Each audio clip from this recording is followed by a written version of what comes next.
with other. Hi everyone, I am here with my March favorites video. Let's just get right into it. First, I want to talk about a brush that I've been loving. It's by Hourglass.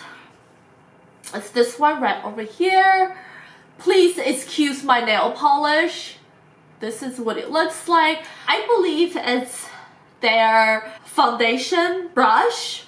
I'm gonna have all the names and everything listed down below and right here in the video. My favorite way to apply foundation is still by using a beauty blender, but I feel like not all the foundations can be applied by beauty blender.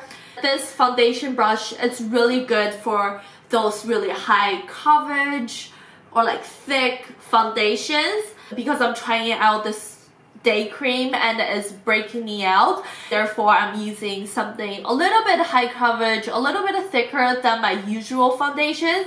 And this brush makes the foundation application very smooth. This is a very dense brush. All the hairs are fully packed. It's super dense.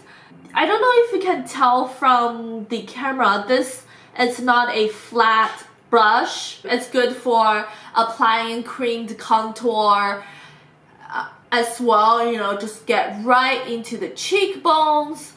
And this is not a travel size brush, but it has a good grip to it and the hair is super soft.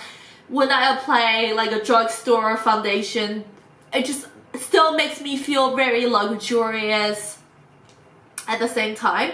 So loving this foundation brush from Hourglass. My second favorite is the new Chanel Le Rouge lip crayons. It's called the Jumbo Longwear Lip Crayon in the color 9. It's called the Beige Rose. This is what it looks like. And this lip crayon is so perfect for spring and summer because it's very moisturizing, not sticky at all. And this is a swatch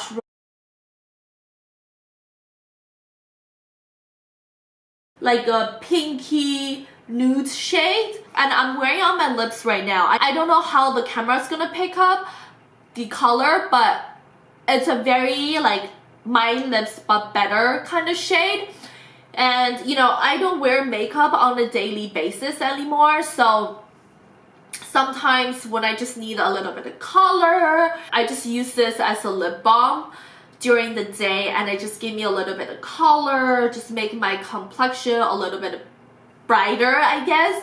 And it's super moisturizing. If you want a like a natural everyday look, this is the color to go. And I just really like the packaging. The packaging is just very luxurious. I mean, you know, Chanel makeup, there can be some hits and there can be some misses, but this is definitely a hit in my book. You can tell by the color shade at the end, and I just love it. It's this one right here, and it's so compact. Like the packaging is perfect. It can fit into the smaller bags perfectly. My third favorite is a blush. It's by Milani. This is what it looks like. It's the powder blush in the color Romantic Rose number 1. This is what it looks like. The design itself just caught my eyes. It's a rose design and or flower design. I don't know why I just said rose. Oh my god, the design, it just looks so high-end. You wouldn't expect anything like this from a drugstore. Powder itself, it's so creamy. It has beautiful pigmentation, and this is a swatch right over here. It's a very everyday, like natural blush, and this is one of those blushes that you don't need to worry that you apply way too much. The color just complements my skin tone so well. Just give a really nice, natural, rosy kind of color. I really love it. And then the packaging, it's so nice. It would look so pretty on the vanity. You don't get a lot of drugstore product that would look so nice on the vanity, and this is definitely one of them. It's plastic, which it still looks really expensive because the cap is so sturdy. At the bottom, there's a gold pen. Oh my gosh, so pretty. I mean, I never tried anything from Milani before, and if you guys have any recommendations, leave it down below. I definitely want to try more products from Milani. This is a really good size, like a pen size, to put your brush in the pen to get a decent amount of product. And I have on my cheeks right now, so yeah. And also, I want to recommend a book for you guys. It's called The Woman in Cabin 10. This is what it looks like. I went on vacation in February and I brought this book with me and I finished it in March. This book is a easy read thriller book. What do I mean by that? It's like, you know the book Before I Go Sleep? That book, when I finished reading it, it would kind of haunt me for like a few days, right? It's like the aftermath. But this book, it doesn't. Like, the ending is so good that like you're like, whew. I'm not saying like the book Before I Go Sleep, it doesn't have a good ending. It does. But this one just doesn't really make you have that like thriller effect, you know? It doesn't make you, like, it doesn't haunt you for like a few days. Like, after I finish reading this, I will feel like so happy with the ending. By no means this is a boring book. With this book, it has like so many twists in it. Let me give you guys a summary of this book. So this girl called Lauren, she is a journalist in a travel magazine. I think it's called Travelocity or whatever. And then she got a really big opportunity to go on this really luxurious cruise to write an article about this cruise, right? On that cruise, there are so many influential people, and then she really needs to make connections, networking, right? During the first night, she borrowed a mascara from a woman in cabin 10. She just never saw that woman afterward. And during that night, she witnessed a murder. She saw someone got thrown into the ocean and then she saw blood. She told the head of security and she told people about the murder, and then no one believed her. No one ever seen that girl on that ship, right? So I'm gonna give you a little spoiler. 2 people from this cruise ship are dead. With so many surprising twists, Lauren was in prison. She was starved in order for her not to go to the police. I really recommend this book for people who want an easy read thriller book. My last favorite is a fashion piece, as always.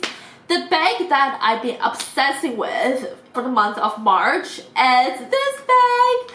I have an unboxing video of this Prada bag. I'll leave it down below if you guys want to take a look. This is the Prada, I don't want to butcher the name, I'll put the name somewhere on the screen, but it's this velvet bag from Prada. It's very small. It's my first velvet bag. I just feel like for like the fall and winter, everyone should invest in something velvet or shearling, I guess. I mean, like every season you will see a lot of designers would do something with velvet or shearling in like winter and fall, right?